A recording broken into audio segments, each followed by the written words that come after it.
What's up mga ka-recruit? Mayroon kaming mahalagang impormasyon tungkol sa latest travel updates ngayong buwan ng August.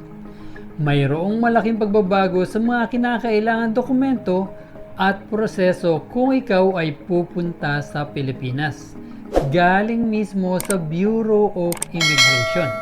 Kaya kung ikaw ay isang OFW na may balak na umuwi sa Pilipinas, o may kakilala kang magpaplanong bumiyahe papuntang Pilipinas, siguraduhin panoorin ang kabuuan ng bidyong ito. Sa bidyong ito ay pag-uusapan natin ang mga sumusunod. Proclamation number 297, latest requirements na kailangan kung ikaw ay pupunta sa Pilipinas. Registration for e-travel. E-travel, ano ito?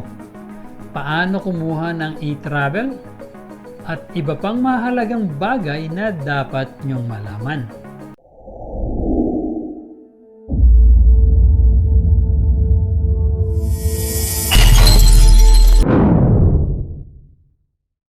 Ano nga ba ang Proclamation number 297? Kung natatandaan nyo na may ini-upload kaming video tungkol sa Proclamation number 297 ni Presidente Bongbong Marcos Jr. na kung saan ay inalis na lahat ng travel restriction dahil sa COVID-19. Pero wala itong detalye o complete guidelines kung ano ang mga pagbabago kung ikaw ay pupunta sa Pilipinas. Pero kamakailan lang, nag-release na ang Bureau of Immigration sa kanilang Facebook page mismo na complete guidelines para sa mga inbound at outbound passengers base sa Proclamation number 297. Latest requirements na kailangan kung ikaw ay pupunta sa Pilipinas.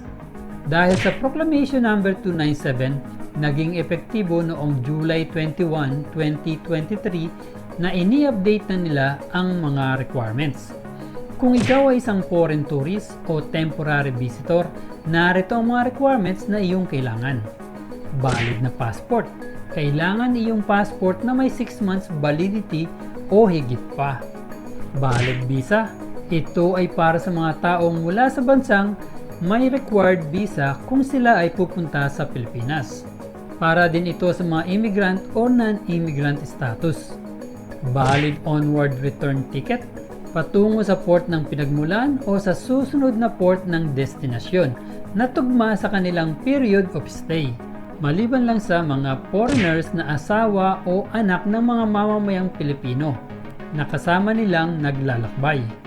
Mga dating mamamayang Pilipino na may balikbayan na pribilehiyo sa ilalim ng Batas Republika bilang 9174. Kasama ang kanilang asawa o anak na kasama rin nilang naglalakbay.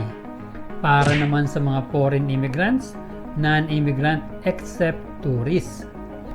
Para sa mga may hawak ng ACR I-card, maliban sa 9A, ang balidong implementasyon ng visa, ACR I-card or ACR card or ACR card waiver, return permit, at special return certificate ay dapat na maipakita sa panahon ng pagsusuri sa pagdating o pag-alis. Registration for e-travel. Ang mga sumusunod ay kinakailangang magparehistro at mag-update sa e-travel system sa link na ito. Maliban sa mga foreign diplomats at kanilang dependents, foreign dignitaries, at mga miyembro ng delegation, mga may hawak ng 9A visa, at mga may hawak na diplomatic at official service passport. Arriving Filipino and foreign passengers, arriving crew members, at mga departing Filipino passengers, lahat ng nabanggit ay walang pinsalang maidudulot sa mga umiiral na batas, patakaran, at regulasyon sa mga formalidad ng immigration. E-travel. Ano nga ba ito? Ngayon naman ay mag-recap tayo tungkol sa e-travel. Pinalitan ng Pilipinas ang One Health Pass system ng e-travel. Ang pagkakaiba lang ay dating app-based system ang One Health system. Ang platform ng e-travel ay nasa browser format na siyang magpapadali ng proseso ng pagrehistro para sa mga biyahero. Ibig sabihin nito, hindi mo na kailangan i-download at install ang isang app sa iyong cellphone. Paano kumuha ng e-travel?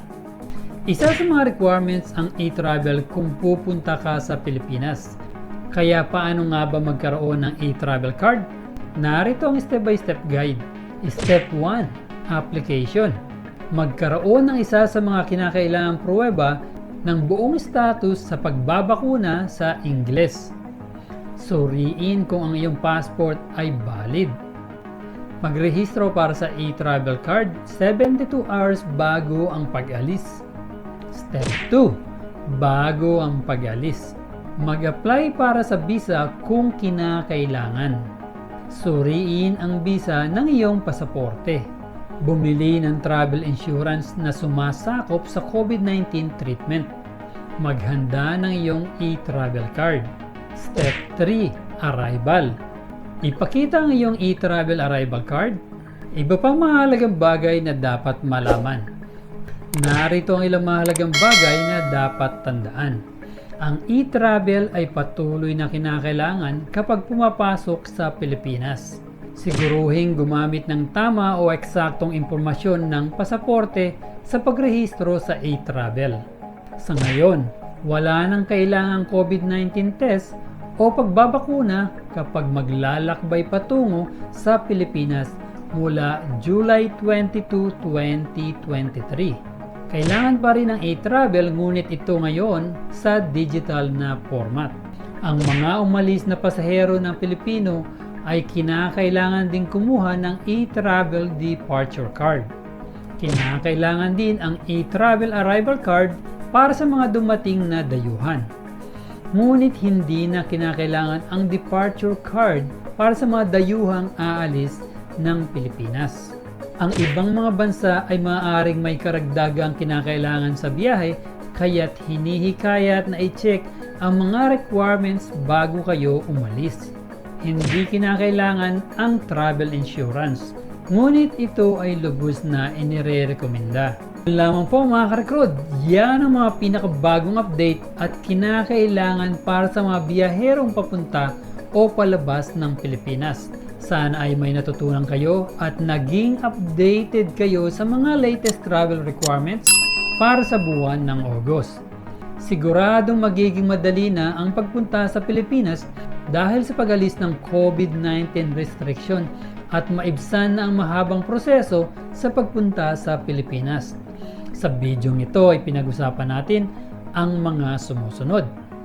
Proclamation number 297, latest requirements na kailangan kung ikaw ay pupunta sa Pilipinas. Registration for e-travel. E-travel, ano ito? Paano kumuha ng e-travel? At iba pang mahalagang bagay na dapat malaman. Para sa kalaman ng lahat na ang Recruit PH ay may live stream every month na kung saan ay mag-i-enjoy na kayo at magkakaroon pa kayo ng chance na manalo ng 10,000 pesos. Meron itong early birds raffle, isang tanong isang sagot, raffle, at bingo na kung saan ay may jackpot prize na 10,000 pesos. At para sa aming masugid na followers at subscribers ay meron ding top fan of the month bilang YouTube commenter, FB reactor, at FB commenter.